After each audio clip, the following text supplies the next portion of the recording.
Everyone, welcome you आज 4 सितंबर 2022 और Sunday का दिन है। बाजार बंद है। बाजार के ऊपर आप लोग साथ बातचीत का सिलसिला बना हुआ है। देखिए, जब हम किसी स्टॉक को लेकर के एक्साइटेड रहते हैं तो इसके अंदर छोटी मोटी गिरावट को तो हम इग्नोर कर देते हैं और ये अपने आप में एक बहुत बड़ी गलती होती है, ऐसा मेरा मानना है। देखिए, कब छोटी गिरावट बड़ी गिरावट में बदल जाएगी पता नहीं चल पाता है। हमें नहीं पता है कि जो अभी छोटी गिरावट है वो शायद आगे चल करके बड़ी गिरावट में कन्वर्ट हो जाए। तो ज्यादा बेहतर है कि हमें हमेशा अलर्ट रहना चाहिए। लेवल्स को लेकर के हमें पहले से तैयार रहना चाहिए और हमें इस बात को मेक श्योर करना चाहिए कि हम किन लेवल्स को पकड़ करके प्ले करें और किस लेवल के टूटने पर हमारी रणनीति क्या होगी। टाटा स्टील के बारे में बातचीत करना चाहूंगा, जिसके अंदर मुझे लगता है कि आपको अलर्ट हो जाने की जरूरत है। देखिए, इस वीडियो का ऑब्जेक्टिव आपको पैनिक करना बिल्कुल भी नहीं है। मैं क्यों आपको डराऊंगा और आपके डरने से मेरा कोई फायदा भी नहीं होने वाला है। यहाँ पर टाटा स्टील का चार्ट आप लोगों के सामने आ चुका है और आपको जो प्राइस दिखाई दे रहा है ये चार्ट के ऊपर एडजस्टेड प्राइस है। आपको अच्छी तरह से पता है कि अभी इसके अंदर स्प्लिट हुआ था, तो स्प्लिट होने के बाद जो प्राइस निकल करके आया वो एडजस्टेड प्राइस ही आपको चार्ट के ऊपर दिखाई दे रहा है। देखिए, 6 अप्रैल 2022 को इसने 138 रुपए 65 पैसे का ही बनाया था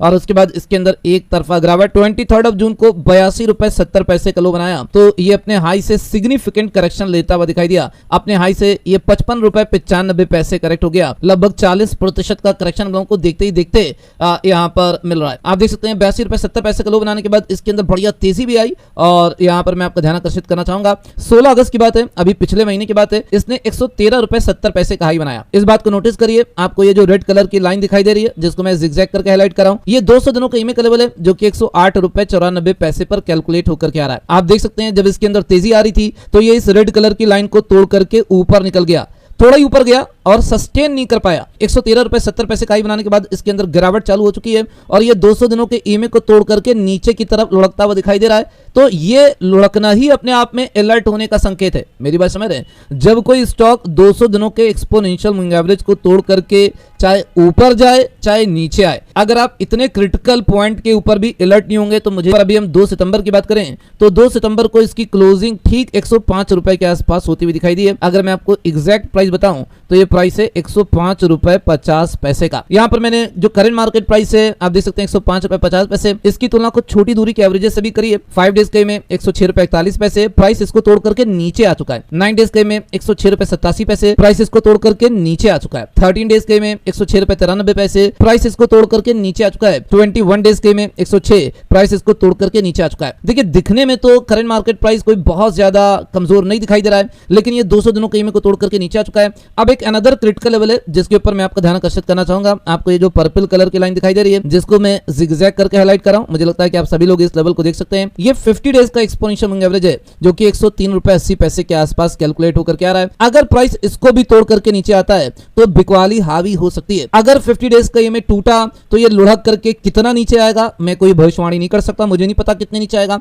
मैं तो आपको ये बताना चाहता हूं कि अगर आपने इसके अंदर शॉर्ट टर्म पोजीशन बना करके रखी है, अगर आप इसके अंदर शॉर्ट टर्म माल लेकर के बैठे हैं तो आपका स्टॉप लॉस 102 रुपए के आसपास होना चाहिए और 102 रुपए के टूटने पर आपको एग्जिट कर देना चाहिए। देखिए, बहुत सारे लोग ये सवाल करते हैं कि मैं 102 के ऊपर एग्जिट करने की राय दे रहा हूं। मैं बोल रहा हूं कि 102 का लेवल टूटे तो एग्जिट कर दो और मान लें ये 102 से थोड़ा नीचे आए, ये 100 रुपए के आसपास आए और वापस बाउंस बैक करे तो बाबूजी वापस आपको इसके अंदर एंट्री लेनी पड़ेगी। अगर आप शेयर बाजार के अंदर काम कर रहे हैं तो आपको इतना काम तो करना ही पड़ेगा। अपने चारों तरफ जितने लोग व्यापार कर रहे हैं सबको देखिए, चाहे कोई सब्जी की दुकान चला रहा हो, चाहे कोई परचून की दुकान चला रहा हो, चाहे कोई कपड़े की दुकान चला रहा हो, चाहे वो किसी भी तरह का कोई भी काम कर रहा हो। जी, डेली बेसिस के ऊपर खरीदारी भी होती है, बिकवाली भी होती है। तो अगर आप बहुत ही मजे में रह करके बढ़िया मुनाफा कमाना चाहते हैं तो मुझे लगता है कि शायद कहीं ना कहीं आपको थोड़ी और मेहनत करने की जरूरत है। आपको प्राइस को लेकर के अलर्ट रहना पड़ेगा। क्रिटिकल लेवल्स के टूटने पर आपको एंट्री और एग्जिट के डिसीजंस तय करने पड़ेंगे, ऐसा मुझको लगता है। आप मुझसे डिसएग्री भी कर सकते हैं, इग्नोर करिए जो मैं बोल रहा हूं, सिंपल सी बात है। अब मैं आपको दिखाना चाहूंगा कि इसके बारे में एनालिस्ट की क्या राय है। मैं आपको टिकर टेप के ऊपर लेकर के आऊं। यहां पर फोरकास्टिंग की बात करें तो एनालिस्ट की रेटिंग्स आप लोग सामने लगभग 30 एनालिस्ट की कवरेज है।